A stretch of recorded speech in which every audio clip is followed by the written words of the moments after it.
Okay, all right. Now, shall we do the usual? And we're going to talk about something that we don't really know yet. No, we're just going to make it up as we go along. And in 5.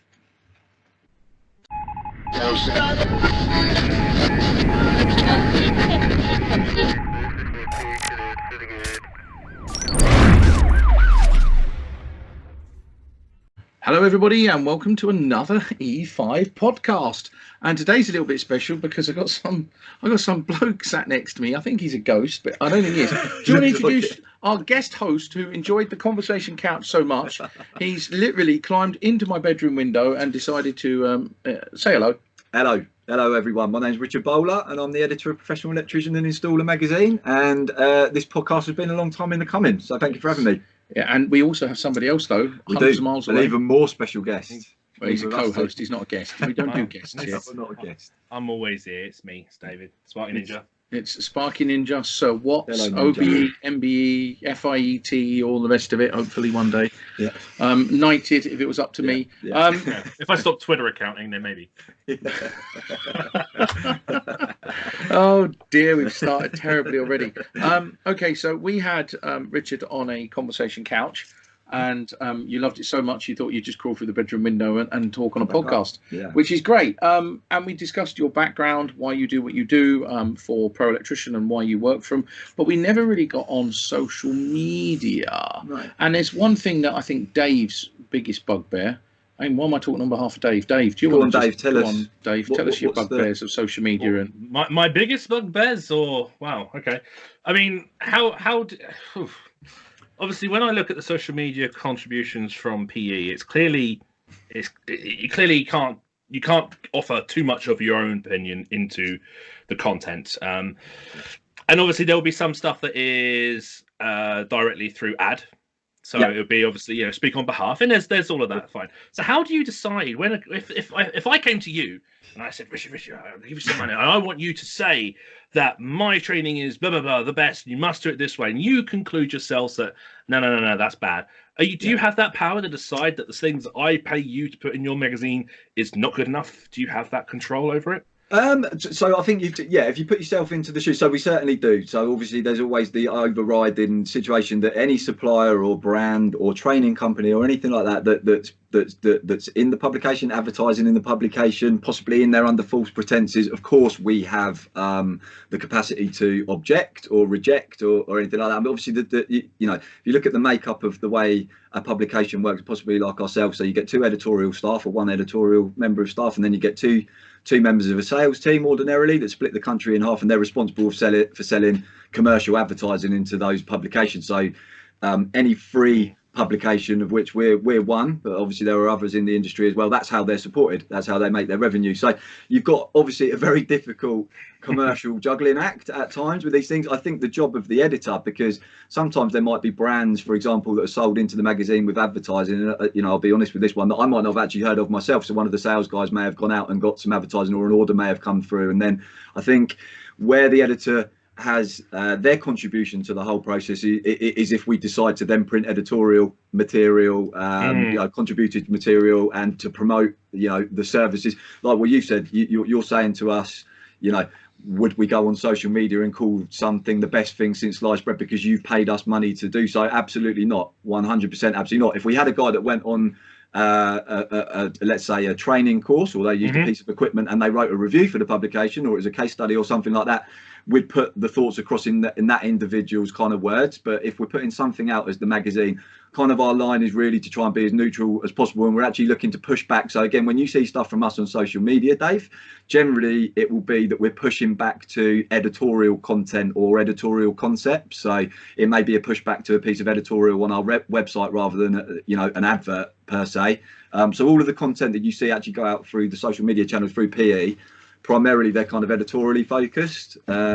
So yeah, does that answer the question for you? Or it does, yeah. I mean, I've seen a lot of articles where they're written by or authored by an individual, so they're his views, her views.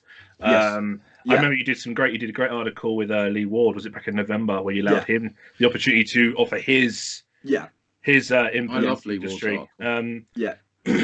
Yeah, and we continue to do a lot more. The policy again on that one, I think, is essentially again is we sit down and we work out how much space we're going to be playing within the following issue. So if I give you a bit of an example, like April's issue of the magazine this week on Wednesday, we'll be sitting down to plan where every bit of content, the size of that issue, where all the adverts are going, and the content that's going into that magazine. Now, obviously, some of what we decide to put in on a monthly basis is dictated by the number of editorial pages that we have to work with in the publication. So on an ordinary, again, where Paul's got his desk here, I'll be sat looking at a grid on a wall that shows me that if there's an X amount of advertising pages sold into an issue of the magazine, for example, I get to work with this many editorial pages. So the guys from the sales team that are working with me will constantly testify to this, that I'm going to sell more. You need to sell more. You need to sell more because I want more edit in the magazine, and I want to put in more stuff from guys like Lee Ward.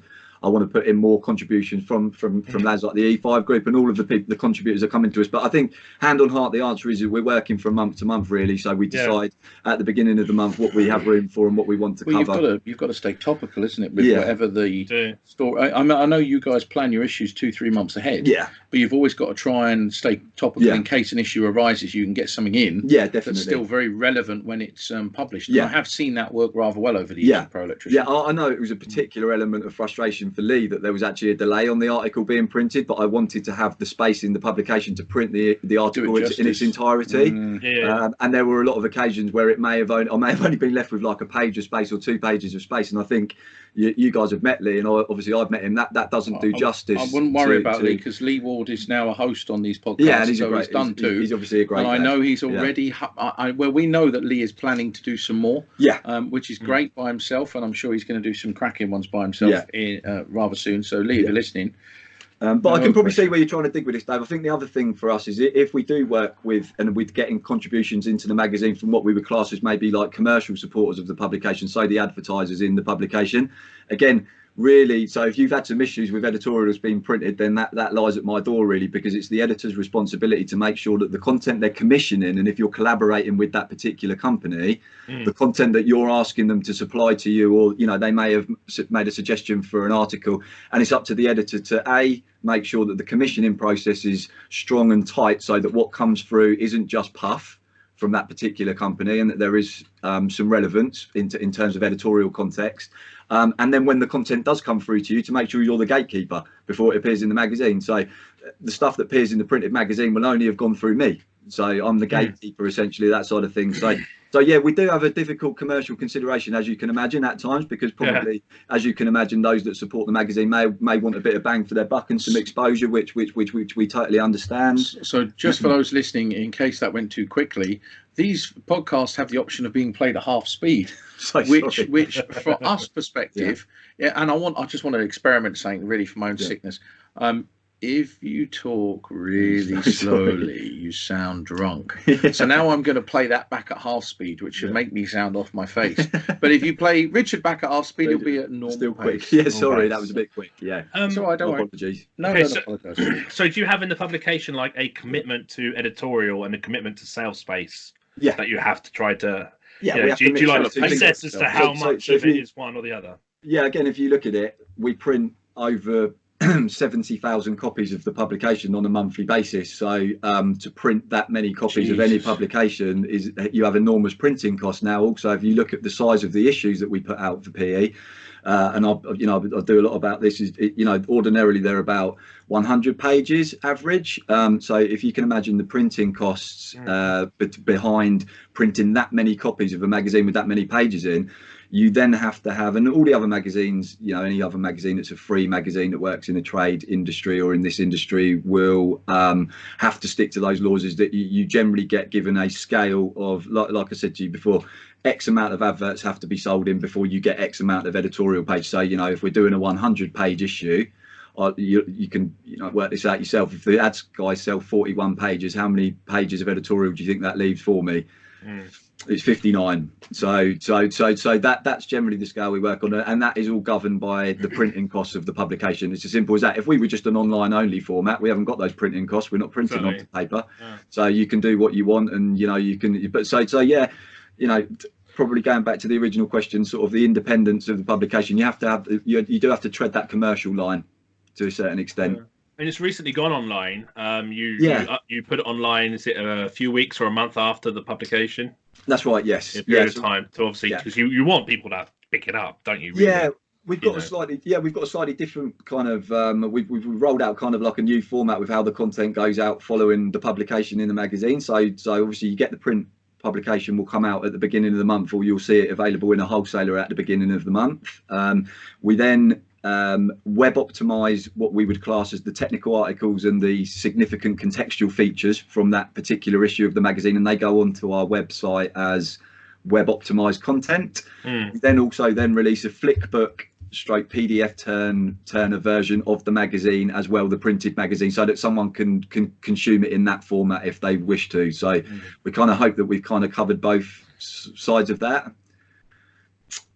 So which is opening up the audience that we're actually available to as well. As you and it's your. I mean, I remember when I was an apprentice picking up copies of the mag and the wholesalers. So I grew up reading it.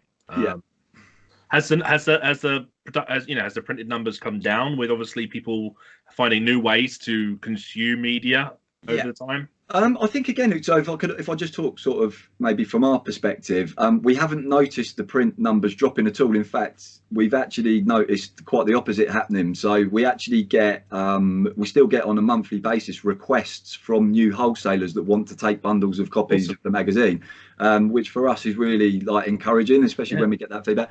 Probably the one thing we can't always do is act on those requests, because again, if you look at the distribution of the publication throughout the country, we don't want to be in every wholesaler outlet. We don't want to be in every covered en masse in every geographical region, because there's only so many electricians covering certain geographical areas. So we're not in every wholesaler in Southend, for example. Yeah, I noticed that. You git. I had to go around every single bloody wholesaler and go, oh, "Where's Pro Electrician Magazine?" They were like, "Why?" And I was like, "Because I'm in it." And he went, "Well, no." But there's a challenge with that, because you don't want to oversaturate the market. Obviously, you want to make sure there's plenty of copies out there. But it's needed in Southend, trust me. Yeah, but you don't want piles and piles and piles of your magazine being kind of wasted either. Wasted, do you? No, but that copy they wouldn't have. Trust me, I've got loads of them. None of them were shelf for when you come down there. Two of those are mine, thank you. No, there's more than two of them. Trust me. But you boys might find it incredibly boring. But we have a monitoring process on a monthly basis where the bundles of the magazine get dropped into a specific wholesaler outlet. The branch manager or an equivalent then has to sign for the amount of copies that have been delivered and how many were left over. And basically, we can even monitor and change the bundles and sizes of bundles that we're sending into a wholesaler. Right. So you can actually determine the pickup number, and you can then determine how many to drop off next time. Yeah. So a wholesaler might turn around and say, "You're delivering 100 copies to us, but we actually only get rid of 50 per month. Just drop the bundle size down by a half next time." And for us, obviously, that type of feedback and being able to have that flexibility in the distribution, and then maybe you can add another outlet that's been requesting the publication. But we're actually available in more outlets than ever before now. So it's over 2,000 wholesale outlets, which always suggests to us that the print publication still got a really strong reach into the market, and I think some of the developments we've made with digital over the last little while are just to really try and engage with that audience and that group of people that do like to do their stuff through those types of platforms. I guess one of the benefits with your publication is a lot of it is obviously, as we've said, with new brands, new innovative brands coming in, they're going to want to approach you as one of the first steps to actually bring their new products into so it's quite often one of the first opportune moments for electricians to actually learn something. Is actually from your magazine, because you're one of the first points of reach, aren't you?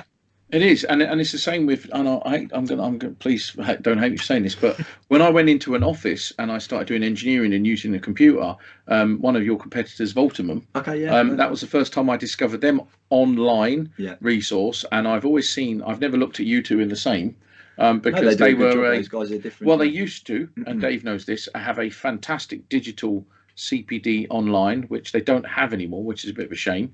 We have said to them they should do again, because again it would make them stand out as a separate offering, because there's obviously you've got Electrical Times, which has a offering for a certain clientele within the industry. You've got Electrical Wholesaler magazine. There's lots of different. It's Electrical Contractor News. I think another one. Like a big thing. Yeah, you've even got a sister title to PE, so PEW, which is a wholesaler magazine as well. Paul's branding that actually for us very kindly today, which is good. So he's come up in brand. Oh yeah.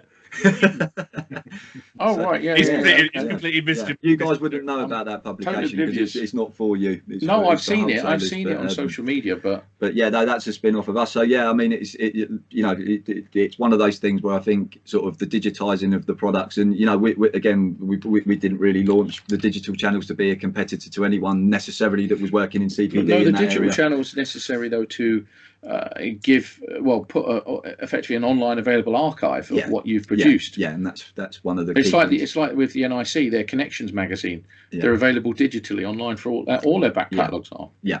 I don't see it as any different, to be honest with you. No, I mean, again, maybe you could answer the question for me on this one, Dave, and you, Paul, as well. I mean, one of the key things that we did set out to do, when we've really put some time and investment into the digital side of things to grow that was to create a technical archive, a sub category of 18th edition, and then one that contained all the technical articles that we printed in the magazine. I mean, again, if I was putting it back to you guys, how do you go and, you're obviously very technically proficient, both of you, but where do you go to look for things? Would you go and look on an archive like that? You probably wouldn't. We often end up in archives like that where we find the history of certain subjects. I was going to say the history is more. Yeah. So yeah, I mean, the first place I think it's fair to say me and Dave start with is always the standards. Yeah, of course. We spend ages trying to understand the intent of these sodding standards. Yeah. Once we understand the intent, then we look at the journey sometimes. I mean, I actually was having a chat with someone the other day that said,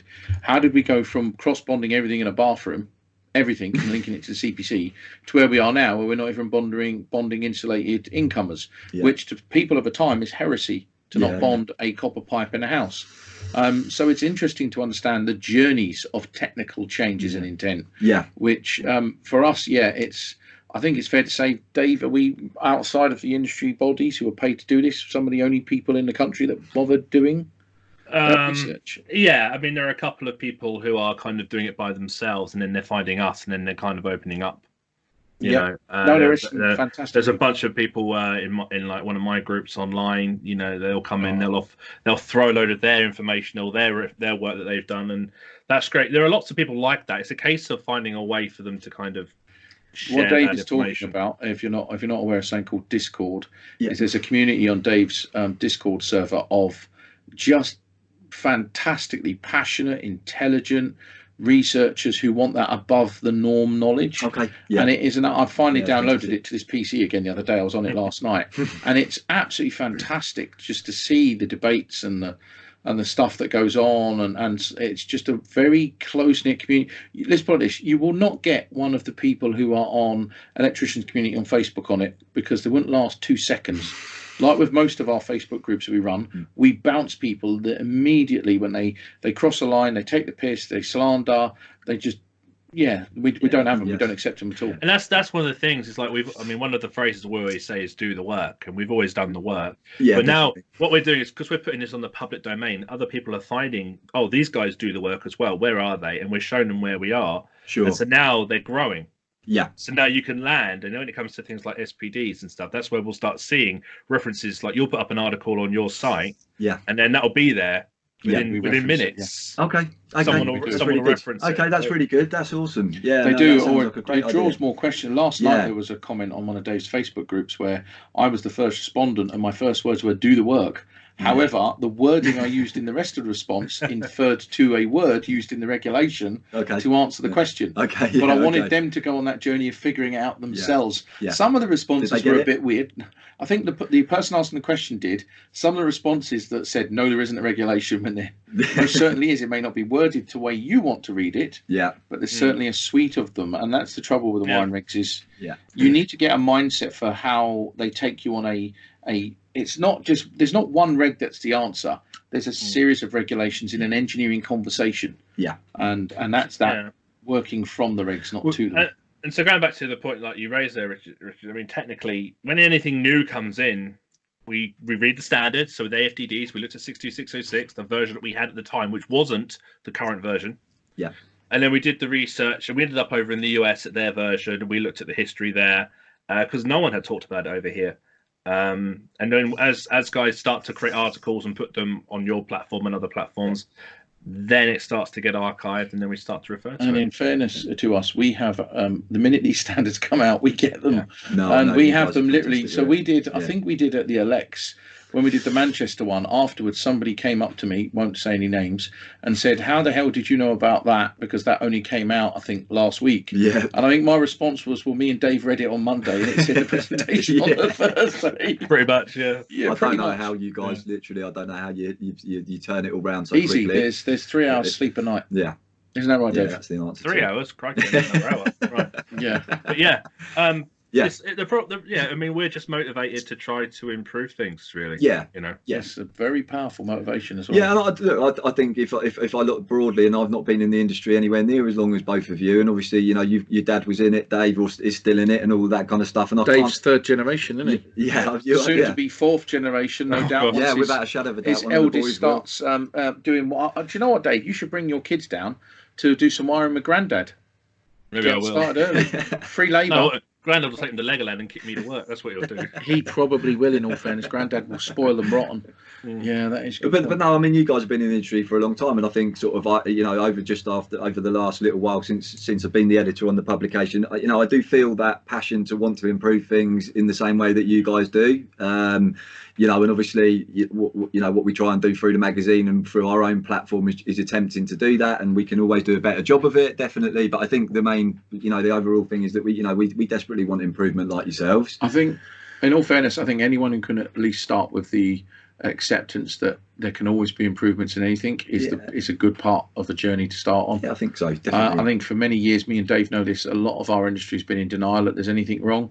I do think in the next 2, 3, 4, 5 years, that I know people will moan, but I think it's inevitable there will be a bow wave, a small bow wave of improvements and change and considerations for a better regulation, hopefully, of the industry. I don't mean the wiring rigs, although we know that the amendment's going to be, maybe it's just we're getting old, but they keep, well, Amendment 1 a year after the core addendum.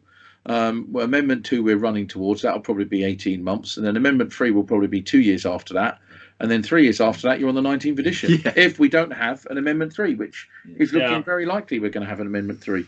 But I mean, the thing is, I guess with the life of the 70th edition, we had the life of electricians just basically being told to go on a course and then buy a book, and there was no constant interaction with social media. Yeah, kind of coming up now. Electricians can stay on a constant wave of industry information. Yeah. So it's not, oh, there's a new book, and then they go back to work, and then, oh, there's a new book. We can actually start now talking about where industry's headed, ready for the next book, and so we can keep people. This is why I say level up. We can inspire electricians to constantly seek, you know, further information with publications, with articles. And with Dave, if you don't mind me, Dave is bang on, because one of the things that we do, so I did, Dan Jackson did a workshop a couple of months ago for businesses, people who own their own businesses, and it was about helping them improve their business. And one of the things, I did a talk on competency, but it was about awareness of competency, their own business competency and individual.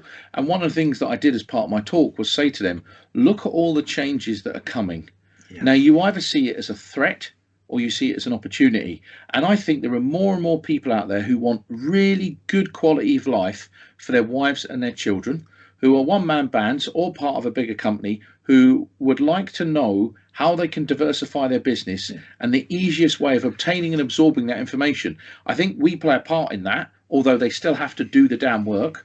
And they still have to level up, because nothing's free in life, or well, apart from the stuff we do. But even then, we're not going to give them everything, because there will be a time, and Dave knows this, where I would just literally sit there, park the bus, and go, no, you do the work now.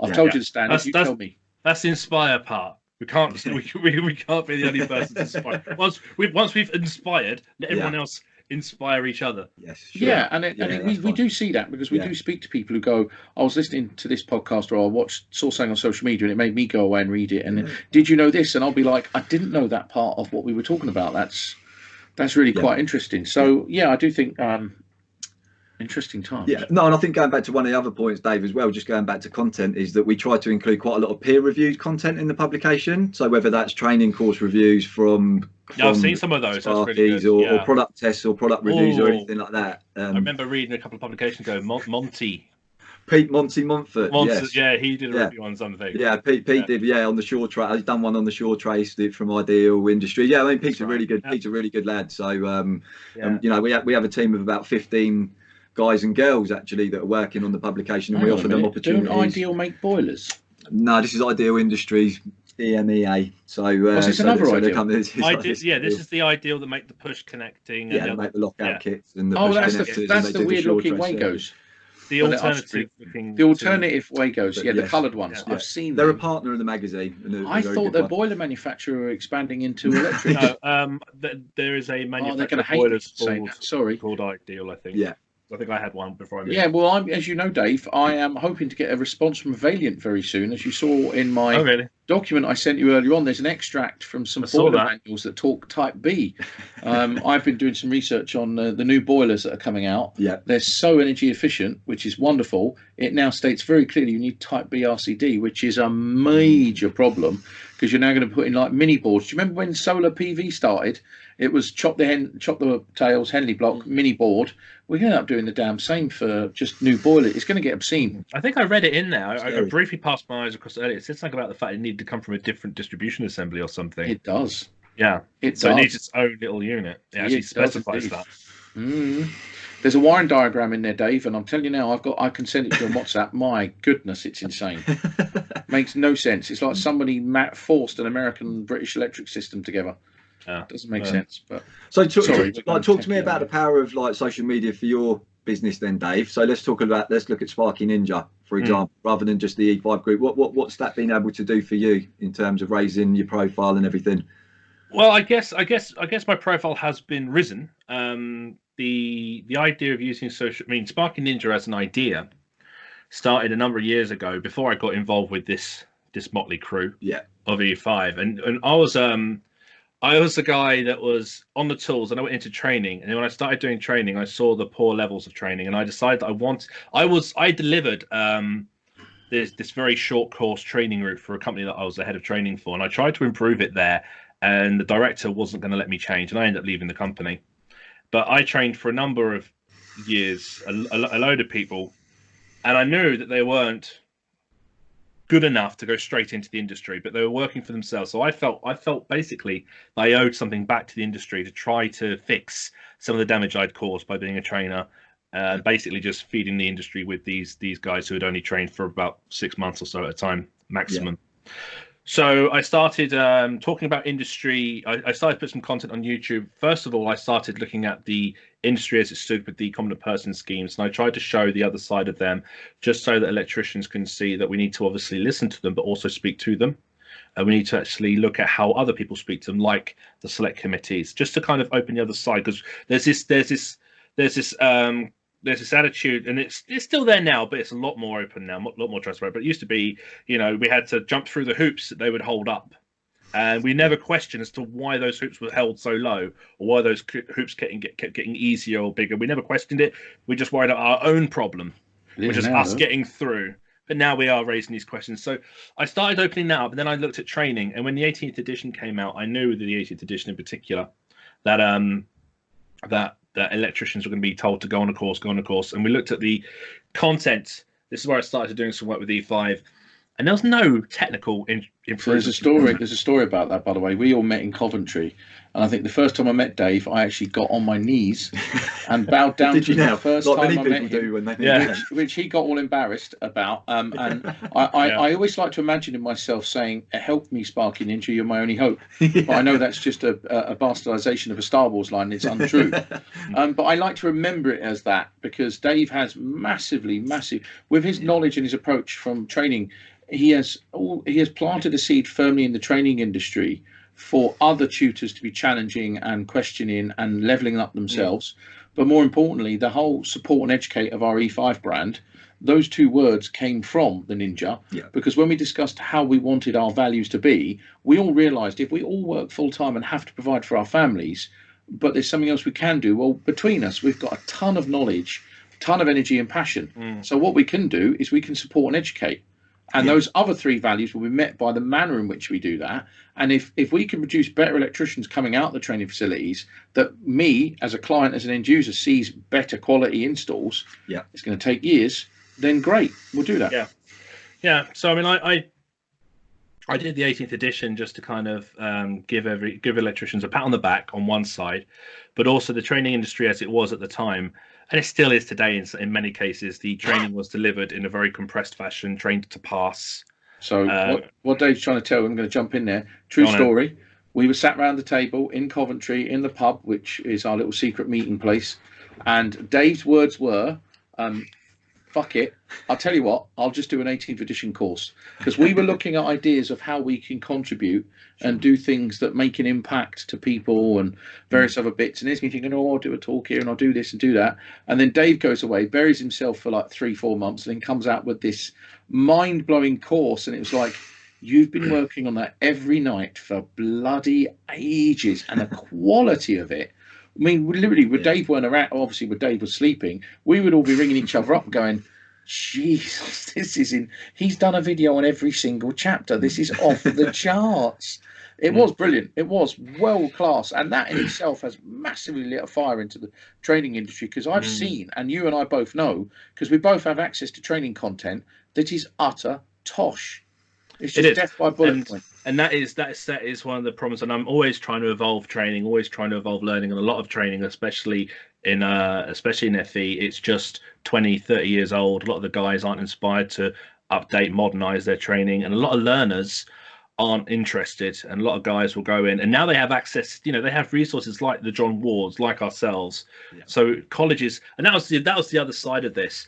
It opened up the training to a lot of learners, and I get so many people. I had a guy just messaged me today. He got like a 98%, much better than the training company he paid for. Okay. But he's still got to pay someone, and that's what I get. So what's it done for me as a brand specifically? Now, the agenda of Sparky Ninja was to hopefully just level up and try to improve things. We've spent 2 years now doing voluntary work, and we said last year, I mean, Paul's always stood firm that E5 is not going to be made money. It's not about money, because it's going to really obscure things. Sure. But I work for myself, and I do spend a lot of time on the road and in hotels and stuff. Yeah. And so we said, well, look, I can try to raise money from it as Sparky Ninja as a separate brand. And I think I told you about this in Coventry last year when we spoke, Richard. Definitely, yeah. Because I mean, again, transparency. I said, definitely. You may not want to talk a lot about my brand, because I will plan on making money on my brand in a year. Yeah, and we said, Dave, and you can advertise it in the magazine if you want to talk about it. Would you be advertise it for us? Yeah. And so right now it's at a point where I've got so many learning courses developed, but it just takes time because I'm doing all the work with E5. But I'm going to have the idea, the e-learning as it is right now. E-learning courses are like PAT testing is 30 minutes, 40 minutes in some places, a PAT competency, when you should be spending hours on that. I've done a safe isolation procedure one, which is 50 minutes without any demonstrations. I'm about to do the demonstrations on that. You've got to put the time in, and you've got to put the resources in. So the next phase of Sparky Ninja, though, it's not just e-learning. What I actually want to do, instead of just selling courses, I want to try to sell a minimal amount, but give as much value back. Sure. So what I'm going to try to do is offer obviously free training as much as I can, discounted training, especially for learners and apprentices. But I'm also going to have part of the website. I'm going to try to develop a networking community between mentors and apprentices. Because we're seeing, especially I've got communities of a few thousand people now, and there's learners looking for jobs, and there's electricians looking for apprentices. And there are guys who have approached us, myself and E5, saying, I want to do some mentoring. I want to be a mentor to people. I have to say, I'm actually rewiring my house at the moment, and I have actually considered just saying, why don't I get some apprentices or some learners who want to work at the weekends, get them around my gaff, and basically we all wire together. I'm obviously going to pay them. I wouldn't not pay them, because I'd be a git if I did, but also mentor them while they're doing it, and because physically I'm as slow as a slug nowadays. So Dave's Sparky Ninja stuff is something that we absolutely support, because he has to feed his family. I'm lucky, I work in a job which pays me a salary, so I can keep E5 independent. The other guys have their own brands. Ryan has TCW, Dan's the engineer, his business development brand, and the work that he does for E5 is a good thing, and it's always free and it's always volunteering. But we're all good friends now, and friends should help friends out, and there's no way in hell that I want Dave's Sparky Ninja project to fail, because Dave's Sparky Ninja project, whether he wants to or not, has influenced the direction of E5 massively. And I see us as just this big support forum of a group of people who, as together, we're better than the individuals, and also a common voice for the industry. But there is most certainly a ninja school required for our industry, because the other training providers are failing it. It's basically what we are now seeing. The other thing I want to start to also do on the Sparky Ninja site will be introduce great trainers to the industry. I don't want to bottleneck training. I want to recommend people go to college first. Yeah. So one of the first things I'm going to do on the website where I might sell e-learning, the first thing I'm going to do is recommend people to actually try college first. Sure. But I can't just. I mean, I had a guy message me about looking for a college in Manchester. I have to be careful who I recommend, because it's kind of hanging on them expecting my kind of level, the expertise. Yeah, sure. And so I need to go around, and we mentioned Monty. I'm gonna go and see these guys when we're going to a conference with the JRB ECS. Speak to those. He's a director of Arena Training. So I'm gonna have a good chat with him. Yeah. Oh, the guys at Arena, they're really nice guys. Yeah, exactly. Yeah. But see, that's because he's director. Because I can recommend the company. The problem I have is, take for example, good trainers. I don't know if they work for good companies. Yeah, sure. I recommend a company because I think of one guy. They might not get that guy. Yeah, sure. But yeah, so I'm trying to be as nice to people as I can, and I'm trying to give the industry as much positivity as we can. But it does take time. Yeah, Paul's seen firsthand the problem with apprentices. I mean, he went to a college at Havering recently where it was just apprentices with no jobs. Yeah, insane. Yeah. It's insane, isn't it? Yeah. So, and we're talking about unemployable people, or just the fact that that culture of just employing an apprentice seems to have gone out of the world. Yeah, and that's the trouble is employers, and I've spoken to people since then. Employers do not want to. They see no benefit in taking someone on for 3 to 5 years as an apprentice, only getting part-time value out of them, and them leaving, but they can get a 5-week course person in. Yeah, and then just throw them to the wolves if they fail, and run the risk. And that's all part of that corporate race to the bottom. Because the race to the bottom, as I was saying to you on the other podcast, it's not just about the domestic one-man band out pricing. The race to the bottom exists in commercial, in corporate, in major companies, and it's only the mega companies like the T. Clarks who have like a 30 apprentices a year minimum. They suck them in, and big manufacturing, and the government's done a lot for manufacturing industries, but as far as trades, there is virtually nothing. And only recently there was this pot of money that was handed back that couldn't be spent to government, and yet I'm just blown away. I would happily have an apprentice with me every single day of my working week. And there are so many electricians in our community that want to hire an apprentice, but it's just the way it's structured right now. Well, in fairness, they would be an engineer if they were with me now. It's just too much of an obstacle, and that's something I'm trying to make on Sparky Ninjas. I'm going to try to create like a network where we can have mentors who can obviously the mentoring services. We can have apprentices who are looking for skill development in certain criteria, or even recruitment. And I can just, I could bring people together and I can then stay out of it. So E5 won't be offering formal training courses and stuff like that. But the one thing we will be doing is going out and doing talks. I mean, Dave has hopefully he'll agree. I really hope he does. I've just sent him the work of the 2 days work at the weekend on a training course, a briefing on the wiring regulations. Now there's a lot of knowledge there, but I'm hoping that it has an impact. And the one thing also I do to people is if I go out and do a briefing or a training session, I will give them the content as well so they can go and do their own research so it's not wasted or forgotten about. Dave's taught me to not have any fear in standing up and talking about what I know. If you know what you know, then everything else is the stuff you don't. But no, I've messaged the guys in the northeast, so we're going to be looking at doing similar for the IET up in the northeast as well now. Dave's going to be doing stuff for the IET. Is he now first? I know. So Dave, just on the subject of apprenticeships, and obviously Paul can answer this one as well. Do you feel that's obviously where you said about the fact that maybe the major reason you feel is that it's too difficult, maybe some of the red tape that companies have got to go through to employ an apprentice or all that sort of situation?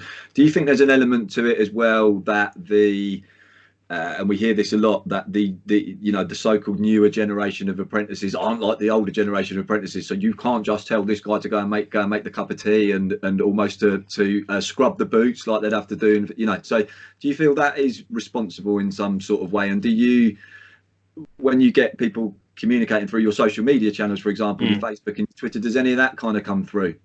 There's definitely a little bit of that. I mean, a lot of the issue is definitely monetary from the employers finding the support. Yeah. But I do see a lot of young apprentices or people wanting to do apprenticeships who want to earn more than, and especially for, I mean, there's funding for a certain age, but then, you know, grown up apprentices, they, you know, older, you know, adult apprentices. Sure one. Yeah. And we covered this in a recent podcast. I think it was a podcast where we talked about the, you know, just how the youth are today, where they want things a lot quicker. They want training a lot quicker. Yeah. We want things on demand. And I can't remember which, I talk on so many platforms. It might have been a LinkedIn one, where I said, you know, we you know, PowerPoint presentations, classroom training for a lot of people, they shut off. Yeah. You know, there are so many different ways to learn. Yeah. There's so many different ways to actually gain information. Yeah. And I guess a lot of young learners don't want to invest in that long journey.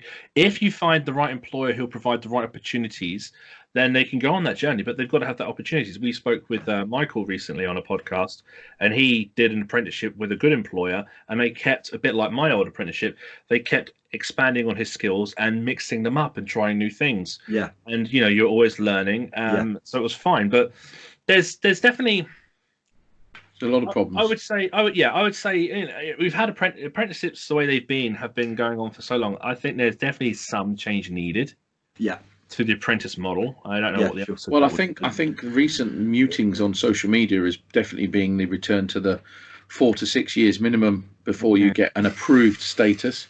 I've never disagreed with that, to be honest with you. Time served, to me, time served is the development of skills, qualifications, attitude, knowledge, and experience applied and understanding your own level of competence. That for me is absolutely key, because first year apprentice didn't know anything, second year didn't know anything, third year a little bit cocky, fourth year, okay, I kind of knew enough not to kill myself and do a half decent job.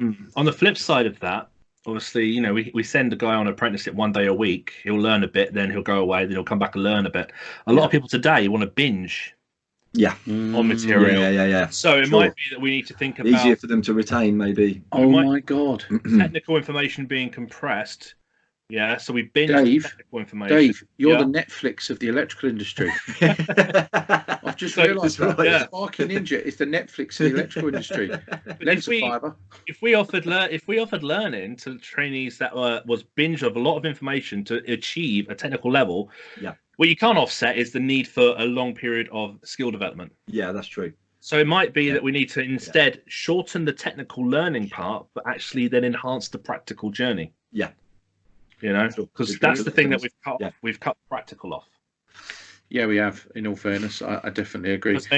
Some training companies today will fit in a level 2 course, which is supposed to be over 2 years, you know, originally, in a month or so. But if you full time attend and do it, you can learn and pass assessments. Sure. Yeah, without the necessary skills and all. Yeah, I know. And the thing is it's always a false economy. I feel for the apprenticeship system massively at the moment. I think it's going to be hard, but again, I think all you can do is anyone who comes in, I think we spend a lot more time with people who want advice getting in and going on their journey, and the first thing we will say to them is it's going to be yours and yours alone. There's no right or wrong. It's what fits in your family model, your personal life, what you can achieve locally to you, what you can do in your community, and what you consciously want to do.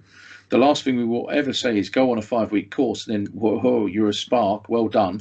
Because they'll get under a cupboard on their first Friday, think they're doing an easy job, and then find a bird's nest underneath floorboards and go, oh, no, I don't know what I'm doing. In all these cases where we've had these people come to us and speak to us, the problem is they've passed the technical assessments, they've passed all the exams, they've collected the qualifications, but they've not had any nurture. They've not had any development. They've not had any opportunity to practice and develop a workmanship. You know, either in a workshop or on the site where they're being, you know, where you have maybe a supervisor or a responsible person watching you. That's what's missing, and that's what's missing from this rapid approach into the industry. Technically, you can pass the theory subjects, and you can maintain that knowledge with things like YouTube and ourselves. Yeah, you know, we have a lot of people who are very knowledgeable in our communities who have done the short compressed training.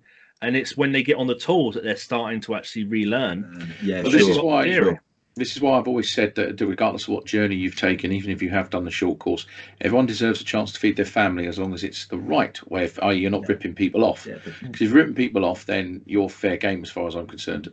But if they're humble enough to go, I need to do this journey well, and they seek help, then we need to be there for them. Well, that's why we strive for an idea of a CPD model. Yeah. Where every year electricians need to submit or commit to certain values of CPD relative to their individual areas of work, and that way the client is protected from that commitment to CPD the electricians have to give. And that's just to be clear, you don't need to go to a company where they give you a certificate you can read a magazine. Turning up. You can read a magazine. All you've got to be able to do is reflect on what's learned. So how can you how can you prove that? Because that was one of the questions I actually had to pull when we were off the air as well, in terms of CPD and what might be mandatory or what might not be. So that's what the way that you would class CPD is if you engage with something, read something, attend something that you can then put into practice or show that you've understood and put into practice. Yeah. So it's as simple as that, really. Again, I've often gone into different areas of industry to work because I've just done some CPD and I've carried on reading, I've carried on learning, and I've gone down an avenue where I've gone, oh, that's interesting. Then I've gone on to a bigger journey of CPD. That's how I got into arc flash assessments. That's how I got into thermal imaging. And then I decided to go on to the bigger courses so I'd be recognised able to do those. But it was just CPD that actually pushed me on those other directions. A lot of manufacturers, I mean, you'll have it coming in your magazine every month. Manufacturers will have to have their own biblical amount of information about their unique products. That's all CPD.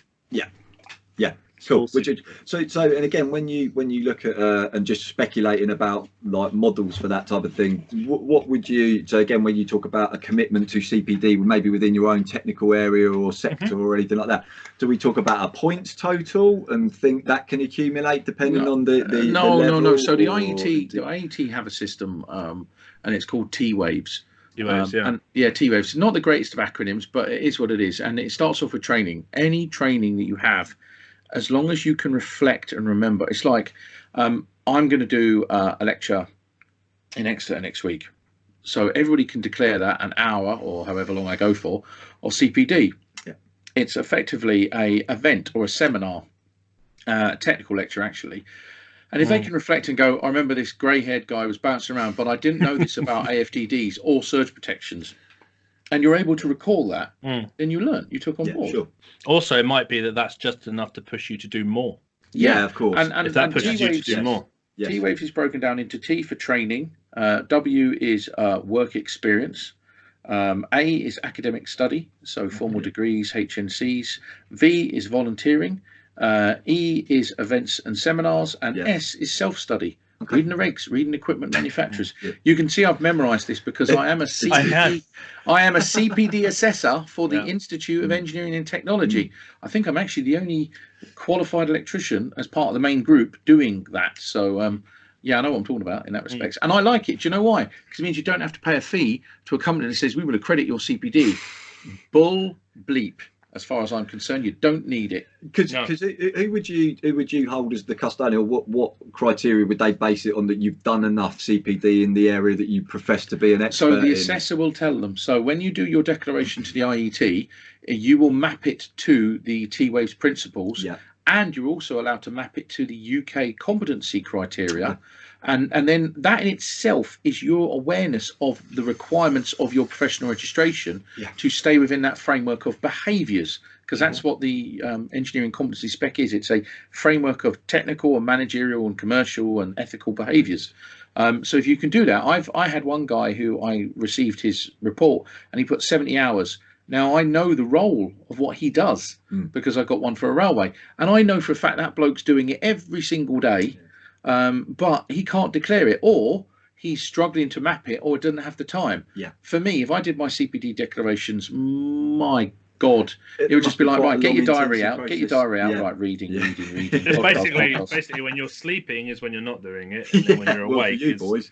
I mean, this podcast, these podcasts, if you're doing CPD declarations, you can say, I've listened to these podcasts. I'm not going to give you a certificate, but if you can reflect and say, actually, I learned about selectivity of RCDs or arc fault. Not all of these are going to be CPD ones. The ones where we're just talking rubbish, no, of course, won't be. But Some of them will be, hopefully. Yeah. It's crossed. I mean, for me personally, I mean, I'm not obviously registered with the IAT on that. So with me personally, if I think about how I can improve my CPD, I'll look at my archive of collected information, and I'll look at my commitment to just researching it, and I'll just come up with an hourly value.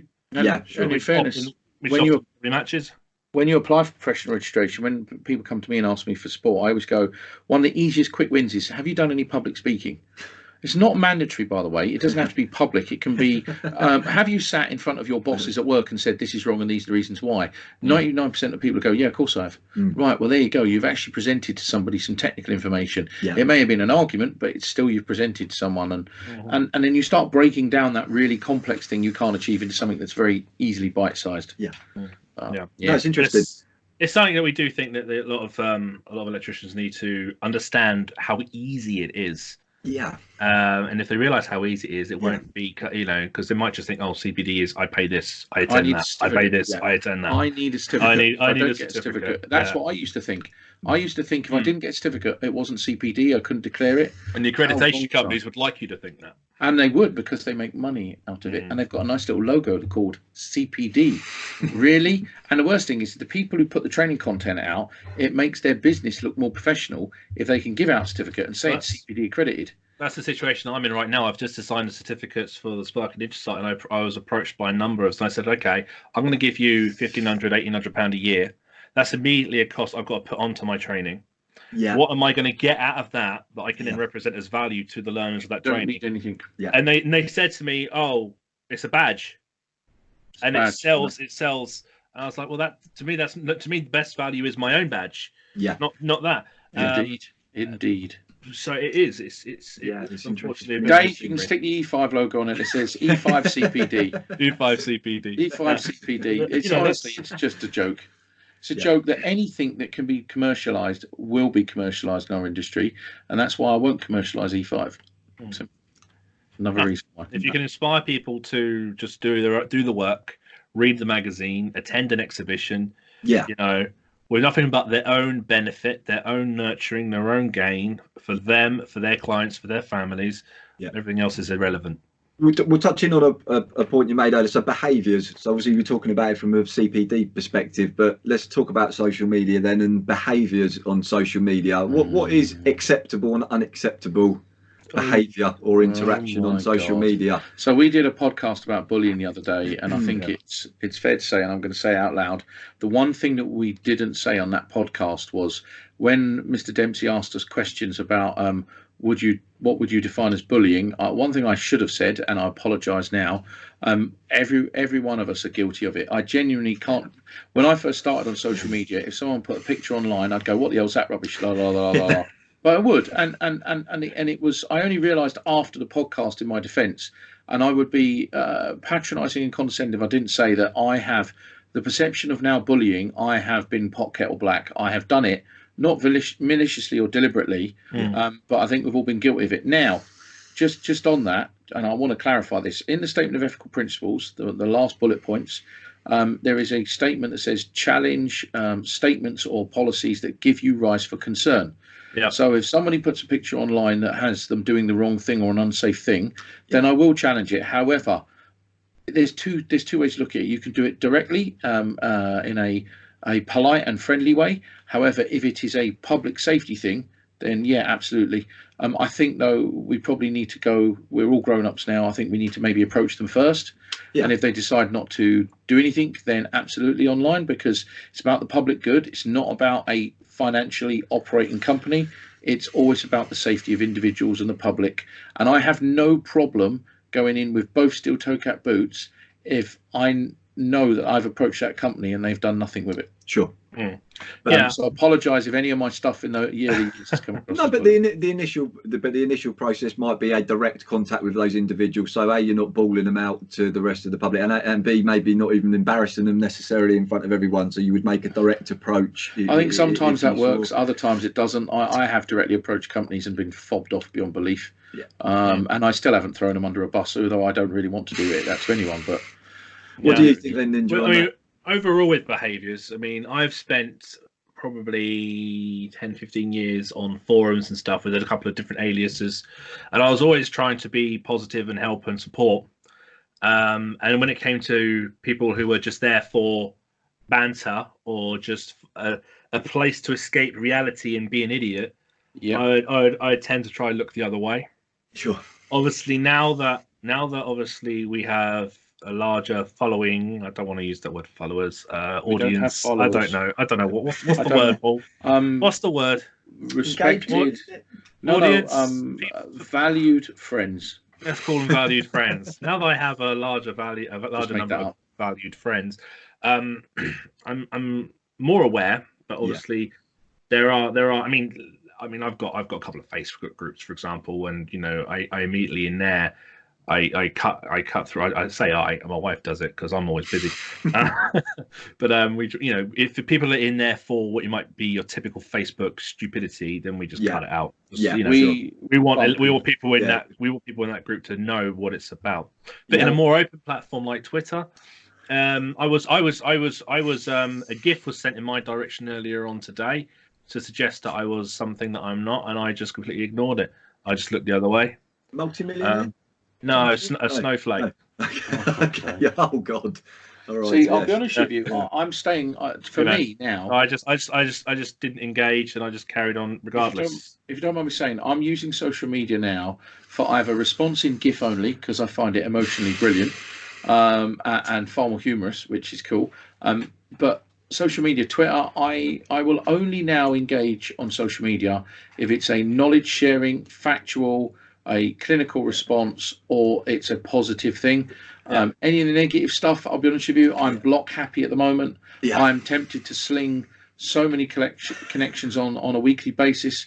Occasionally when I do open Twitter, I just go, oh God. Again, I always try and respect individuals' views and opinions, but sometimes you just think, oh, this is just draining. Time. It's draining. I use GIFs a lot when I'm just not in the mood to truly engage, but just to show. But if I'm really in the bad mood, you'll know because it's just Spaceballs GIFs then. Yeah. When I'm in the Spaceballs only GIFs. We love a Spaceballs GIF. Can I just say I know when Dave's in a bad mood. I have experienced the bad side of the ninja. Yeah. It's not a nice place to be. But in my defence, I always use GIFs because I've got a wicked sense of humour. Yeah. And I've got about 3 GIFs now that just sum up every response to anything I could ever engage with. Yeah, go on. Well, one of them's the Jazz Club Nice one. The other one is the guy from Galaxy Quest, Sam Rockwell, doing his pointy one, and the other one is I can't remember the other one actually. I've got a few. Yeah, you do the old. My latest one. No, Daniel Bryan. Yes, or my latest one is that confused scientist from. I love that one where he's just that's right. Yeah, that's such a quality GIF. It's often when people thank me or they do like that, I'll just do the ninja running. That's cool. Yeah. I just do that. So I don't have to keep like. Which is the favourite Spaceballs one to use then as a response? I prefer on my Discord because on my Discord they're not censored, so I'm surrounded by assholes. It's that one. They're censored on Twitter, so on Twitter it'll probably be.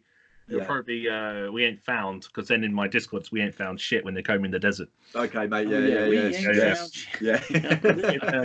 Comb in the desert, obviously with the giant comb. Yes. Yeah, the Afro comb. I remember it well. Yeah.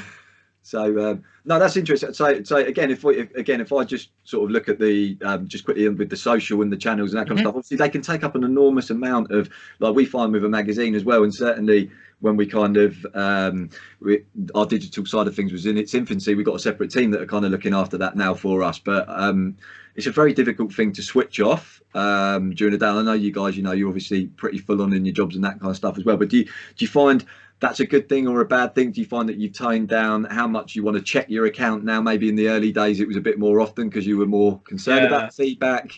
Well, I now make obviously the routine of I'll check in the morning to see if there's any chatter. These guys often chat ahead of me. Yeah. Sometimes, Ryan in particular, he's up on the train at 4 a.m. some mornings, isn't he? Well, which means some mornings. So the U5, so the U5 boys will start. So sometimes I'll pop on the WhatsApp, I'll check the Twitter, and I'll look at LinkedIn. Then I'll shut off. I do training, so I'm often clocked. I can't clock back until lunch. Sure. But I just check it, and then I'll look again at 5. But then I'll sit next to my wife. She'll have some program where people are dancing on ice or some rubbish, and then I'll just sit on the phone then. Yeah. Or I'll come in there and do podcasts with the guys. But I pop to it maybe 4 or 5 times a day. But I do see people who are hooked on it. Yeah. Yeah, you can see how it gets, especially I suppose if you run a business as well. I think doing a detox over Christmas helped quite a lot. Yeah, because it can come overwhelming, all consuming. I think the one thing for me, especially about social media, is I'm not doing as much other than trying to be more informative in my posts. It's very difficult to juggle all of the various medium forms, and also the messaging now. Dave, before any of us, was getting a lot of messaging, but now we get a lot of messaging on the Instagram and everything, and it's very, very hard to keep up with the emails. Well, to be perfectly, without being rude, it's got to the point with me where I've just decided to stop, and I'll do some, and then I'll just come back later and do some. I can't keep on top of it. So when I get, I have to chew on some, and then I'll chew on some more later on. Sure. Well, Friday morning at about 1 a.m. I was answering people on Instagram. Yeah, I mean that's 1 a.m. from people who were still up. Yeah. And that just I mean, we answer when we can, but what we find is they're still up. Yeah. So then you end up with a conversation, and then you're like, right, here's my number, let's just chat, and then you spend an hour on the phone. And you're like, oh my god, wow, it's really nice to talk. And I was like, dude, it's so much easier just to talk. But yeah, because it's actually difficult to know which ones to narrow, because you can try and be everything to everyone as well across all of those channels as well. So which ones have you noticed over a period of time you've started to gravitate more to? Because obviously the Facebook community is a big one for you, Dave, isn't it? And I'm guessing LinkedIn's an important one, maybe with your own voice. Yeah, well, I've tried to use them for different reasons. In that Facebook, I have a community of people. I've got an 18th edition group, a training group, a general group, and an apprentice group. Yeah. And I pop in there a couple of times a day, but the groups are now large enough where they look after themselves. And I've got a couple of people adminning, including Paul and a couple of D5 guys and a couple of others. So I kind of, that's a group thing. I might post in now and then. Twitter I use for talking, mainly just responding to people who have asked me things, and I talk to companies more. Yeah, with Twitter. Yeah, it can be a good way of doing that. Yeah, because it's quick, it's short, and it's to the point. Whilst Instagram, I started using it more for family-orientated things, but then I started to do more electrical things on that. So that's just more me kind of thing. So I kind of use it for different things. Yeah. I think I prefer using Instagram, but Instagram's, I've now got more, I mean, I've been using Instagram for about a good year and a bit, and I've been using Twitter for years, but now I have more followers on Instagram. So Instagram is really growing. It really is growing. Yeah. It really grows. Yeah, it is. To the point where I post and it's just like blah, blah, blah, yeah, my phone won't stop going off, so I kind of silence it. So I get lots of interaction, but my biggest struggle really is where the messages go, because someone will send me a message in Instagram which I won't actually see until I open Facebook, where it pops up in my Facebook Messenger program, which isn't in Facebook, it's in Facebook Messenger. It's not in Facebook Messenger, it's in the other program, which is the Facebook business part of Facebook Messenger. Right, nice and easy then to locate. So that is okay. You've confused me. So how many messages have I not read then? Because I've no idea. Yeah, and I didn't know that people could leave me messages on my Sparky Ninja Facebook page. I found that out 2 weeks ago, and I had a year or 2 years worth of messages on that. Okay. Oh, wow. This is why I always say info@e5group.org.uk or just message Dave direct and see if he can find it. Yeah. So I use them for different purposes. If I was to shut off tomorrow and use just one, which would it be? I'd use Instagram. Okay. I think for the reason that it's a growing platform. If I was to ditch anything, it would be Twitter in a heartbeat. I'll be honest with you, I don't really use Facebook because I can't stand Facebook. I think it's a very toxic place.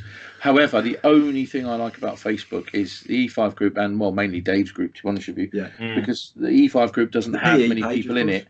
And your page PE, but Dave's group I think is the benchmark for decorum now in the electrical industry of don't slag, don't troll, don't do anything, and if you do, you're pumped, which is something that a lot of people in the electrical industry should know very well. I agree. I fully agree. I've never quite understood what compels someone to write an abusive or vile response to anything anyone puts out on any kind of. I can, because platform. We know how sparks think and work of various sectors and disciplines, and some of them can be the worst of the worst. Some of them can be the best of the best. The spectrum is huge. But my view of it is my rule of thumb when it comes to any social media posting, and I don't post out personal comments off the PE account. I've got my own account for that kind of stuff. Is if you're not prepared to say something to someone that's as far away from me now as Paul is, then don't say it at all. And I think that's probably where the braveness has come from, a lot of the comments that go on there and that kind of stuff. But that's got to be a golden rule, is it not? It should be. And I know recently with obviously all the talk about bullying, a lot of people have been distrusting companies or pages that don't have a face on them. I very nearly put my face on mine because it's just my logo, but everyone said, we know your face anyway. Well, in all fairness, nobody knew who you were. Originally Sparky, who did Sparky Ninja? Loads of lineups. Oh, well, I know go play David Watts, but who's Sparky Ninja? Same thing. Yeah. It's a brand. There is a lot of people feel, I guess they just feel I don't know, maybe they just feel that nothing can hurt them if they're behind a secret image and they can hit a send and say what they want. Because our industry is so damn small that you and I both know that there have been people who've tried trolling us on YouTube and we found out who they were and spoke to them and knew what sector they worked in and who they worked for and everything else, because it's a really small world. Yeah, and even now there are people that block us who talk about us, but we know they talk about us because there are other people that they haven't blocked. You mean the people that they haven't blocked who then send us what they're saying about us? We sit there and we decide, shall we sue them now or shall we sue them later? Or just build a portfolio of slander. But I suppose the other argument on that side of things is also it does also give a platform or an opportunity for people to actually just communicate. Mental health is such a prevalent topic in the world nowadays, isn't it? The openness of it is a good thing. It does allow people to share that kind of thing. It does, and it allows us to communicate with each other. And we had this chat when we were talking about mental health recently, about so many electricians who work on their oir as well. It allows them to not feel alone. Yeah, I agree. When they're not talking industry or trade to a client or to their family. They want to talk industry to someone. When I was at EH Fin, it was me, a van, and a spark called Chris, and maybe one other lad, and that was the electrical world to me. And now I must imagine the people now with social media, they've got access to a whole community, a whole family of good, positive people who will help them if they can. Yeah. That to me is a massive industry game changer. And if the industry accepts it or not, it doesn't matter, because that's what's happening.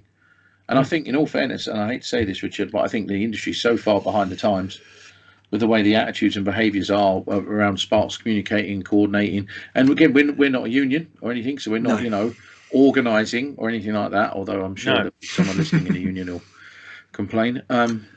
But yeah, it is what it is. Right. Final thoughts, because this has gone on way too long. Way too long. I have to edit this down. Maybe not. No, it's all right. Don't worry. It's good chat.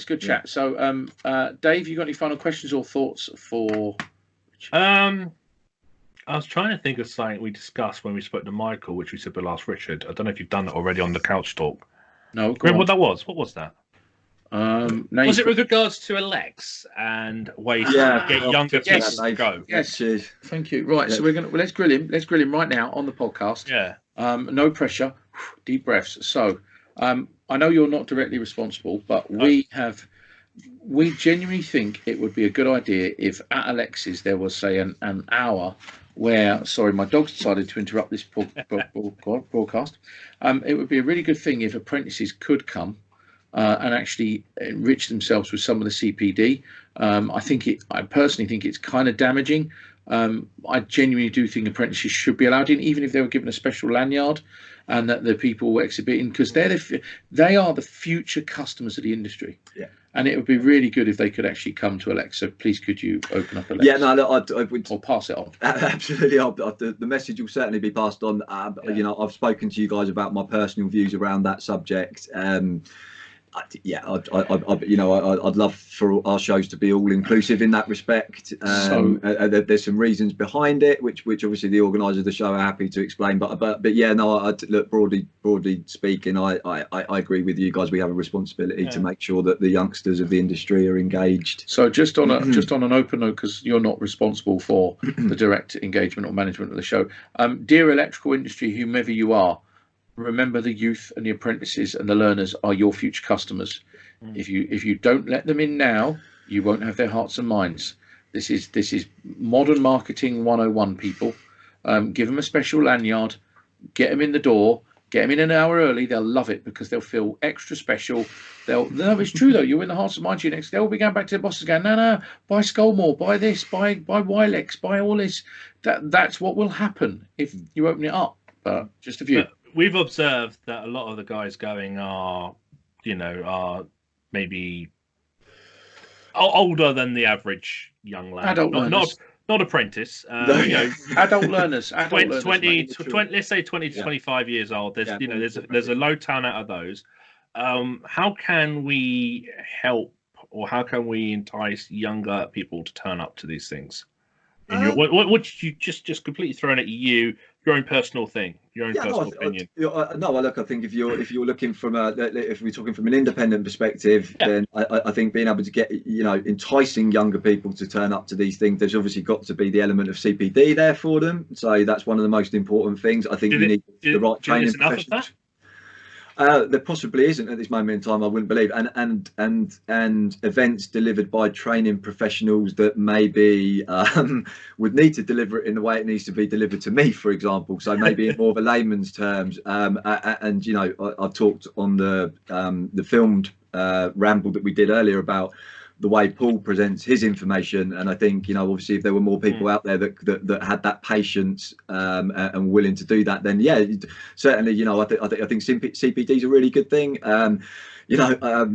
There's lots of things that should entice an apprentice electrician and a lecturer or a company that's responsible for them to come along to any trade show, really. And I think if that trade show's got the intention that they want those people to come through the door, then obviously they will make sure that there's a tailored program or things in place for those guys. I mean, again, you're on the different side of it to me. What would you feel that would be the right sorts of things to have any kind of independent event that was for apprentices specifically? What sort of things do you think they would find useful? I mean, with apprentices, I can completely understand the problem with obviously having apprentices turning up in the masses. I do think that some kind of dedicated opportunity or dedicated time for them would be great. I'm a realist, though. I can understand that probably won't happen. But maybe not from I'm also thinking about not just apprentices, but guys who are just into the industry, because these guys, love their tech, love their toys, love their new gadgets. We see a lot. I don't know. We spoke to a couple that were there, and most of them came to see us. Okay. And it's like, well, have you checked anything else out? And it's like, no. Yeah, no. I always. If you go to listen to this lecture or that lecture, now, lectures. So maybe delivered in a slightly more modern. Again, I mean, if you look at the concept of trade show, so let's talk about while I've got the chance, while I'm on here, Elex is a Hamerville Media Group owned trade show, and it is a PE in a live version, even though it's an industry leading trade show. Yes, and that's exactly, we want more people at them. Yeah, and I think there's the opportunity there. With modern technology and the way it is these days, is that one of the things that probably we'd always try and encourage more of the exhibitors that are at the show is to do mini CPD training sessions off their own stand space, where maybe there was room for sort of 6 or 7 seats and someone could do a mini presentation to a group of people, rather than it necessarily just being all about, not all about pushing product, but, it might be about pushing product or just doing something that little bit more. I think more interaction, more engagement, testing their knowledge, giving them a little bit of knowledge.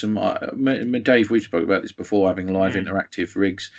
We brought our test rigs to the last Alex, and they were just melting. They were used constantly. There's no doubt about it that we've all been to a trade show before, haven't we? And we've all stopped when we walk past a stand that's got engagement going on or something lively going on, regardless of whether that's sort of training activity or a tool demonstration or whatever it is on it. So I always feel that there's always that area that we need to embrace some of the more modern sort of concepts with technology and people presenting more. And I think just to compel someone to turn up to what is a free event, they've got to feel like they're coming away with something special to a certain extent. So I mean, I agree. I mean, the fact is, you get the lads that will rush for the bacon roll, they'll rush for the freebies that are out there. Freebies, those things are all by the by. But if the industry, this is me talking, this isn't Hamerville Media, this is what the industry should do, is it should reward guys who seek going to these things as well. You know, with the level of CPD recognition. Yeah. Okay. Yeah. You know? Yeah. Which I think repeat visitors getting earlier. Anything, but you know, if the industry rewarded or valued guys who took the extra effort, because it's a day off, they'll say, oh, it's a day off work, they're already, you know, so we've got to give the value back. And I understand the incentives off the bacon roll and the t-shirt, but the industry should really, I think, should really recognize the value of going to these exhibitions. Manufacturers will learn from the guys will learn from the manufacturers, speakers will have to get better, the technical knowledge will be out there better. I think what you're saying is a note to manufacturers, Alex being the premium trade show to go to, get your finger out and be more engaging and interactive, because you can do so much more to educate and inform and win the hearts and minds of your future client base. Yeah, without a shadow of a doubt. But I think we also have the responsibility as the show organisers and as the magazine behind it to sort of drive that agenda as well and be really strong with pushing that forward. So you know, that's a collaborative process between everyone involved in the whole thing. So we're still going in some form or another to every single event this year, but it's going to be less of us because the last one, well, not the last one, the one before, absolutely knackered us Sandown. I believe you boys didn't do anything there, did you? You stood around on the stand all day just talking to people. We did 4 lectures as well. Thank you. We're doing Kirsty's stuff in Manchester. Yeah. Dave's going. I think Ryan's going. I'll probably be there for at least one day. I'm hoping both, but more than likely one day. Are we doing? Do you remember? I don't know if you got Ryan's message about doing that talk. We were saying that we could do a special talk, a very controversial one. That one. Okay. Yeah. We'll talk about it offline because we have offered to do a one-off controversial talk about competence and. Have you? Yeah. But I mean, you know, we love seeing you guys at those shows, and you guys are fantastic. I mean, again, it's another example of just the work that you do put in. The fact that, you know, one or all of you managed to make it and represent. No, well, Coventry's our like get together. That's where we all travel to Coventry. Yeah, that's always been our meeting hub. The rest of them are always nice to do. I mean, I went down to meet John at Exeter, so John Ward will be at the Exeter one again this year. He'll probably be at the Sandown one later. Yeah.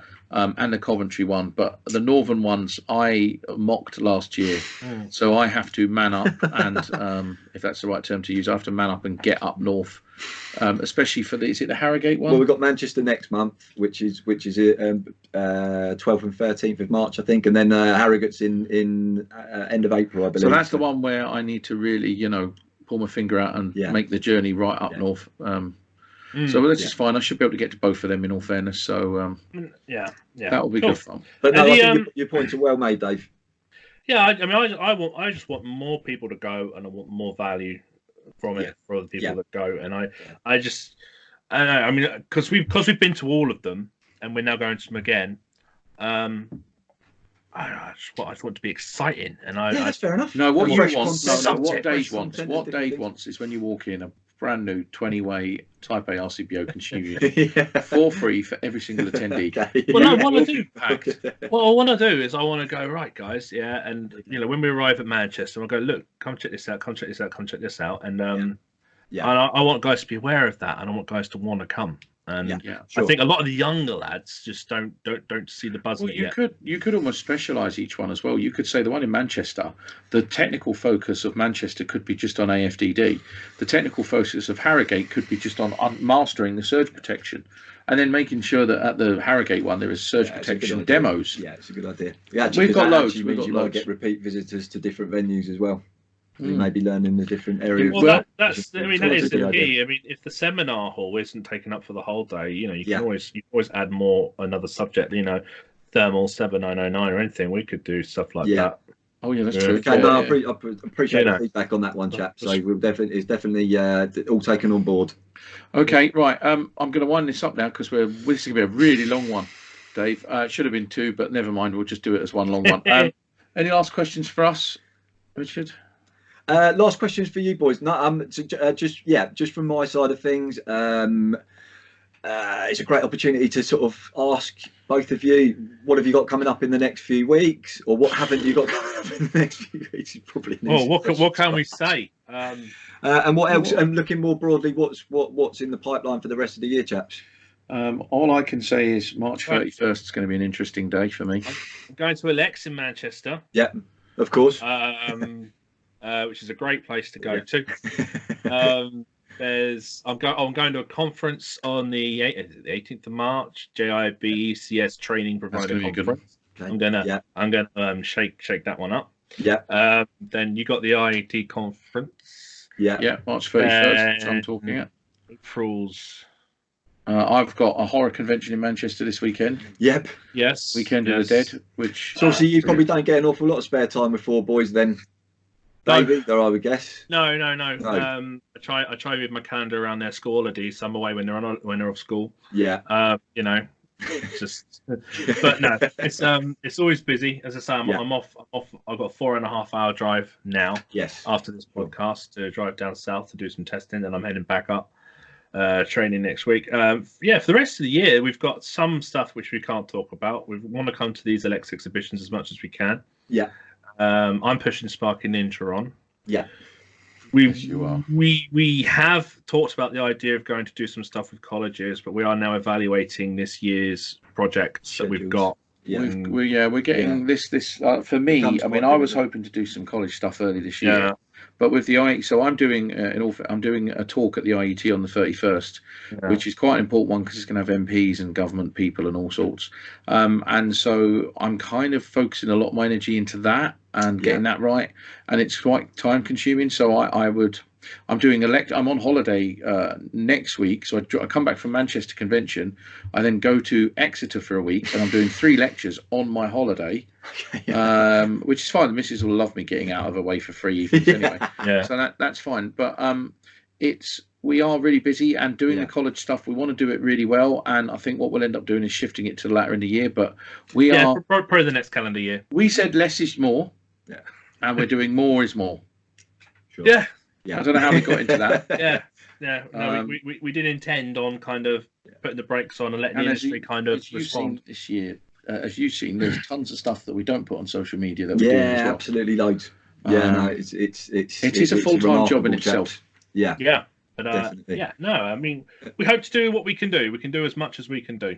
Indeed. And that's where Good stuff. Well, no, look, and we're always really grateful for all the help and support that you've ever given to the magazine, and really, admirers of what you boys do, in terms of getting out and doing the CPD and giving up your own time and everything. So, well done. Right. Well, there you go. So that was Richard Bowler. That's his second time behind the mic.